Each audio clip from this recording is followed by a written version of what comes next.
L'exercice numéro 5, déterminer une équation de chacune des droites suivantes. Donc, on va commencer d'abord par la droite delta 1 qui passe par le point M et parallèle à la droite d'équation Y égale à moins 6x plus 1. Donc, je vais construire une petite figure. Là, c'est la droite d'équation Y égale à, donc moins 6x plus 1. Très bien. Et la droite delta 1, donc c'est parallèle à cette droite. Et elle passe, donc la droite delta passe par le point M, des coordonnées suivantes, donc moins 3, 1. Excellent.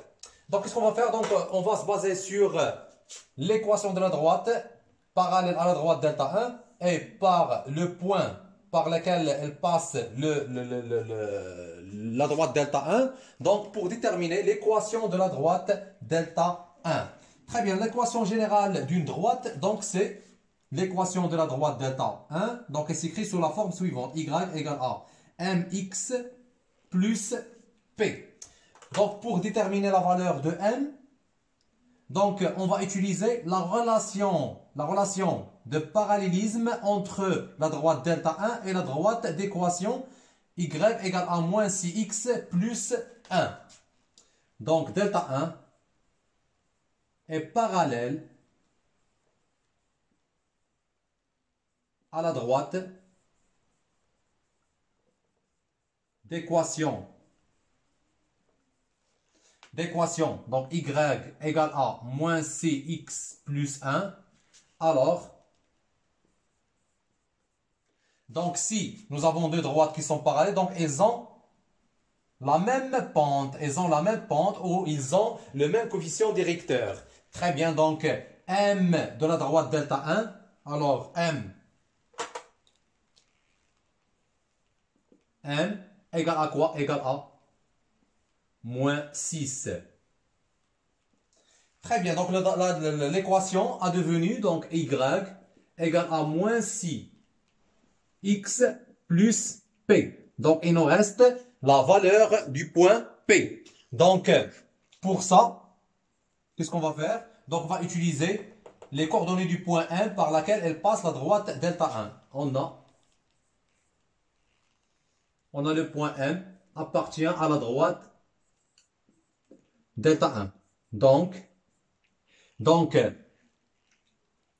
YM, donc sur cette équation, donc YM égale à moins 6 XM plus P.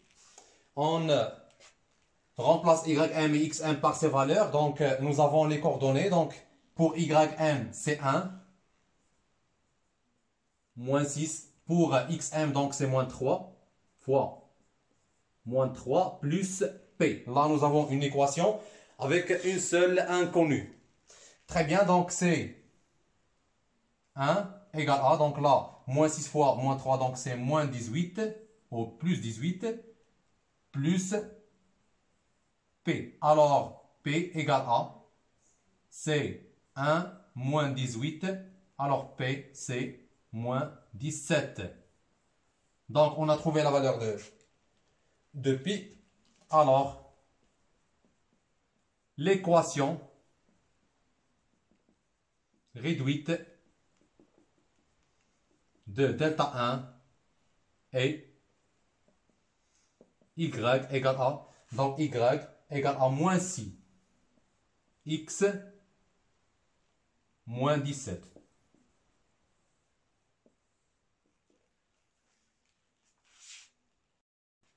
Très bien, donc la question 2, donc delta 2 passant par le point N des coordonnées donc 2, moins 4 est parallèle à la droite d'équation x égale à 7. Donc la droite parallèle à cette droite delta 2, donc c'est la droite d'équation x égale à 7. Ça signifie quoi? Donc pour bien comprendre ce qu'on cherche, donc on va construire une petite figure sur laquelle on va mettre les données que nous avons. Et on va déduire donc l'équation de notre de notre droite. Très bien. Donc là, nous avons x égale à 7. Donc la droite d'équation x égale à 7. Ça signifie quoi? Donc je vais prendre l'abscisse 7 et la droite d'x égale à un nombre. Donc c'est une droite qui passe par ce nombre et qui est parallèle à la droite des ordonnées, à l'axe des ordonnées. Très bien. Donc c'est la droite d'équation x égale à 7. Excellent. Donc notre droite, c'est une droite parallèle à cette droite. Donc elle va être soit là, soit là, soit là, soit là, soit là. Donc ce qui est intéressant, donc on va retourner au point N qui a comme abscisse le point 2. Donc l'abscisse de ce point, c'est 2. Et la droite delta 2 passe par ce point. Donc elle passe par ce point, c'est-à-dire elle va passer par l'abscisse 2. Donc la droite, notre droite, donc c'est une droite qui passe par le point 2 et qui est parallèle à la droite d'équation x égale à 7. Donc c'est cette droite. Très bien. Donc on cherche à déterminer l'équation de cette droite. Donc l'équation d'une droite qui est parallèle à l'axe des ordonnées, c'est x égale à l'abscisse de quelle elle passe cette droite. Donc l'abscisse de quelle elle passe la droite delta 1, donc c'est 2. Alors, donc l'équation de notre droite, c'est, et donc l'équation réduite de la droite delta 2 est quoi? Et x égale à 2.